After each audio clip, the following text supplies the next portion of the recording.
Welcome to your Metafix, critical thinking for competitive play.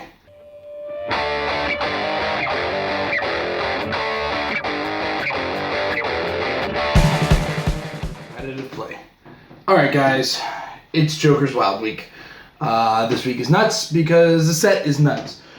Joker's Wild is a non-traditional set, to say the least. I guess that's why it's aptly named the Joker's Wild. On that note, though, of course, it does bear a little bit of attention as far as what effect it's going to have as far as the metagame is concerned. And it's times like this that I wish I had an example in the Oscars, like Best Stuntman, Best Supporting Sound Engineer. You kind of get what I'm saying here. This is a set that isn't on its own balls out great, but this is a set that's going to make other things good. Now, there are some standouts in this set. Let's start with the standouts, of course, that being Jakeem Thunder. A lot of people are talking about him. Is he any good? Is he possible? The ability to choose two standard powers does go a long way. It's kind of like a metered out Super Scroll. Now, that said, he's not as good as a Super Scroll. The Super Scroll is 170 points, but if he gets a hit, he's not dying anytime soon. But at the same time, Jakeem Thunder is able to choose powers without the risk of taking damage, which is important. He is limited in the fact that you can only choose one defense power at a time. That's okay, same Super Scroll. And then if you do take a defense power, you can't choose a certain number of things. Those will include things like Hypersonic, Pulse Wave, Outwit, and I believe something else, possibly Perplex. I don't know off the top of my head. But that said, that doesn't take away from the fact that you can use this guy to great effect if you know what you're doing. His 8 range is huge. His movement of 10, which is pretty standard across there until it moves to 9, then 8 where he's dying. His last 2 clicks do come with an 18 defense. He does have an 18 defense, and the fact that you can choose powers is traded, meaning when you get into the late die, you can still choose some things to protect you in case those regen rolls aren't coming your way, and you can also choose things like probability control to make those regen rolls go your way. Jakeem Thunder overall, he's going to make noise. It may not win. He may not win everything, but he will make his mark in enough tournaments, I'm sure, that we will have to plan for a character like Jakeem Thunder. Pulse Wave. It is best answer, but still, I mean, he does so much damage and he's got a big dial. Anyway, other standouts. I know there's been a lot of conversation about between a lot of people about trying to make a really big, muscular man, really tough dude work. And he is the Brazilian Wonder as I vamp my way into trying to find where I keep him in my little bin. I am so not ready for this. Bane. 105 points. He's got 11 clicks of health. He's indomitable, and he's got the ability to take damage, increase his stats to make him a little bit more powerful. And when you do take a little bit, when you do up his stats, you do get the bonus of reducing damage based on the what you choose with the Venom tokens. I'm kind of going vague on a lot of this because these episodes are usually a little shorter, and I'm trying to pump out the information to you as fast as possible. Bane, people are trying to use him, so keep your eye on him. I wouldn't say he's got a right out of the gates potential, but there is potential in this guy, when included with a couple other sets. That said, a lot of people are talking about the Joker. And rightfully so. If used properly, this is a character who takes way more effort to kill than he deserves. He comes in at 30, 40, or 50 points, and you like if you pay 50 points as an example, on the worst possible day, you might have to deal 30 damage to him to kill him. Or more so, if depending on how much he's healing. So you gotta be aware of this guy. He is out there and a bloody nightmare, to say the least. Other things that kind of point their ways out in minor ways, such as Clayface. If you have somebody with Mastermind, he's the one you want to Mastermind to. His defense is also ridiculous. Use him to tank shots or, face block with the Clayface. If you see him, maybe him being targeted at first is not the ideal option. And I mean, ultimately there are some bigger point characters, but a lot of them don't kind of cut the mustard. In the future where Trinity War is removed, though, this Batman does replace the Trinity War Batman as a very flexible option for your Batman ID cards. of course, I'm holding the 75.1 from Fast Forces, but that's also an option for close combat. But the regular Batman comes with Outsiders, Batman team ability, so he might not be retaliated against if you happen to go in this direction. He's got a limited number of powers you can choose, but he has 120 points, which means you can call him in with an Ultron drone. And he does, like I said, he does have a limited set of powers that he can use. As well, though, the Outsider's team ability means he's more likely to hit along with the rest of your team is likely to hit, and the ability to outwit after he Outsiders. It goes a long way towards making this a very potent threat in a manner of a single turn. Another character that people are doing a lot of talking about is the man with the bombs, and that is the Common Prime, Mr. Anarchy. The man in the hoodie with the explosives right here. This is figure number 003B. He's got a good set of support powers, which increases his value beyond the bombs. In addition, he can place the bombs on his first and last two clicks. His last two clicks is when he's got close combat expert, so I suggest trying to heal him. But those that first click, use that leap climb to get into the positions you need. Take it a little easy with him, then start popping bombs. Use the power probability control the best you can. But the fact that he already starts with 6 bombs makes your opponent's forces your opponent to move specifically, and that will make him your nightmare. Now, one of the things I want to point out too is a lot of the guys I'm pointing at are in the sub 100 point levels. The highest point character in this set is 160. That should be a big flag for you when it comes to metering the set and figuring out what it's going to do to you or for you in the competitive game. So just kind of think of some of these things. Now, I think the unsung heroes of this set are going to be things like the JSA characters, these small point dudes with a lot of potential. We got the Hawkman, we got the Atom, we've got the Green Arrow, there's the Spectre, there is, to a lesser extent, Sandman and Hourman. In the constructed play, they're not quite as strong, per se. We got Dr. Fate as well, who adds some enhancement and power to your team, adds some flight.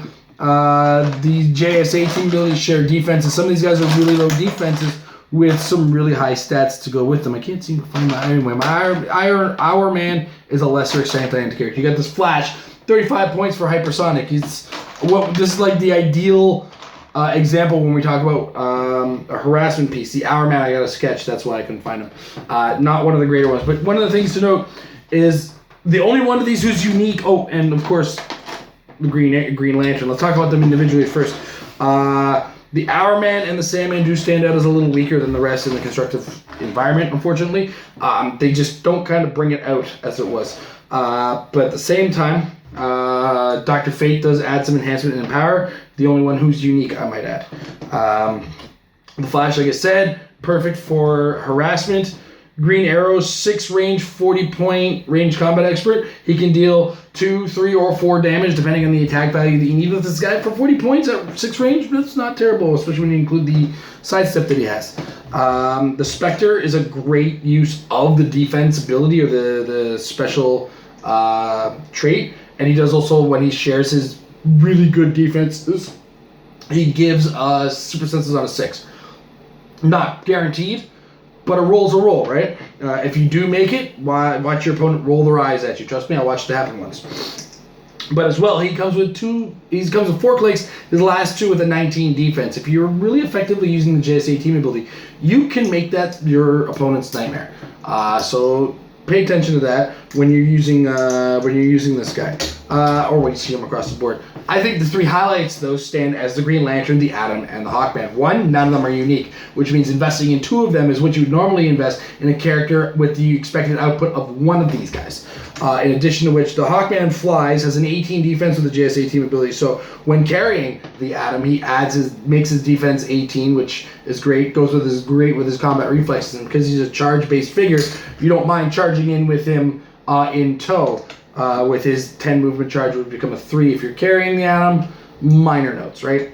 That said, the Atom, like the Green Arrow, is capable of doing 2, 3, 3, 4, or 5 damage, depending on the attack value that you need to deal with the target.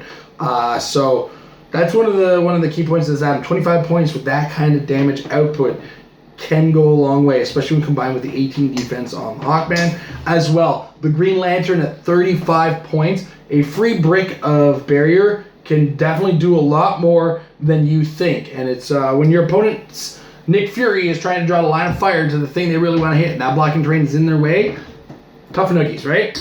So, something else to be aware of when you're dealing with these guys. As far as the primes are concerned, I think we've covered the two that I think are the biggest threat. Looker, not great constructive threat. Vampire Dials are neat, but that's going to be one of those primes that we consider neat. Excuse me. As well, the Manhunter Prime, Neato figure, not really kind of taking over the game. One thing to be aware of when it comes to the Rock Competitive Limited, as it was, I specifically stress Rock Competitive because, you know, the Rock Competitive is what currently is running the limited format tournaments, and that gives us characters such as that strengthens rather characters such as the Fast Forces Penguin, who is also eluding me. I really should have got all these ready, like a little bit more prepared. I'm like the worst prepared host. You think I've been doing it for a couple years.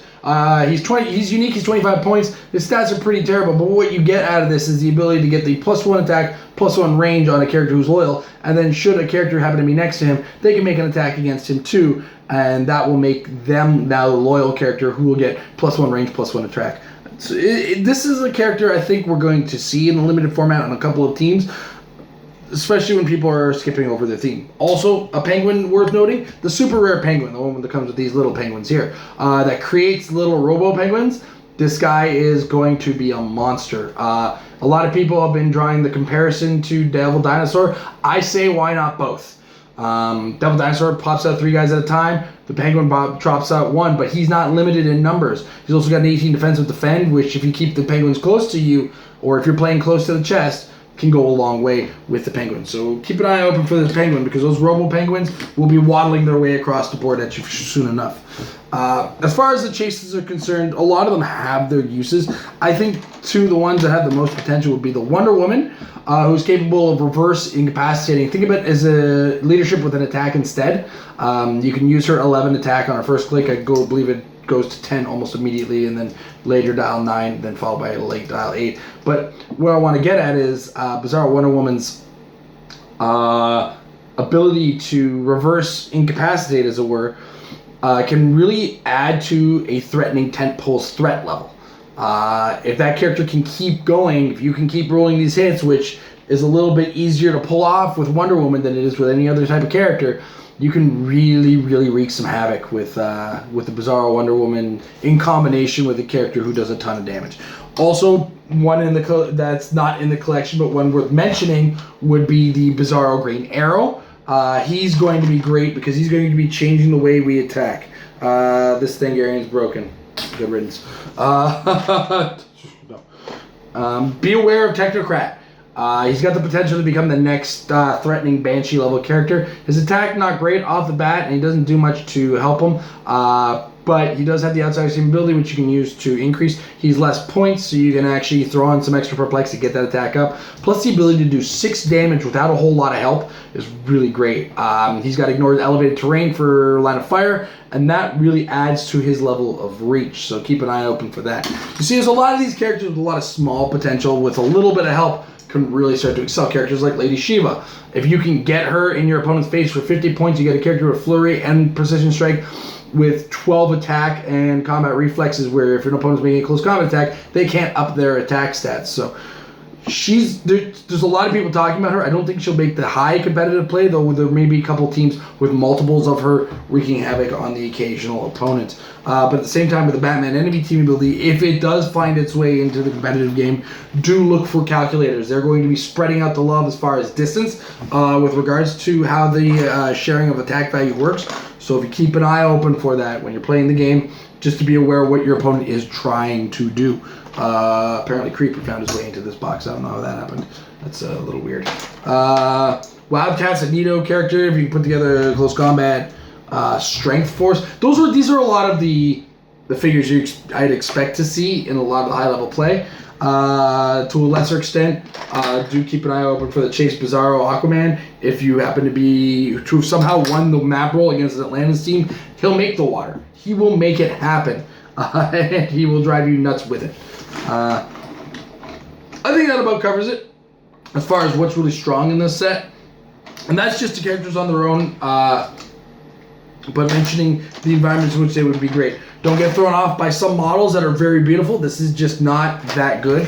And there are a couple figures, like in any set, that will just show up in your radar. It's just not that good. But don't let the 1 or 2 or 3 or 4 that just aren't fantastic ruin your outlook on the set, because the set as a whole does have a lot of really great characters that are going to be worth using, and it's worth knowing which of these characters are going to be great, and which of these characters with the right little amount of help are really going to drive opponents nuts. So that's kind of my coverage of Joker's Wild from a metafix perspective, and the effect that I expected to have on the grander metagame.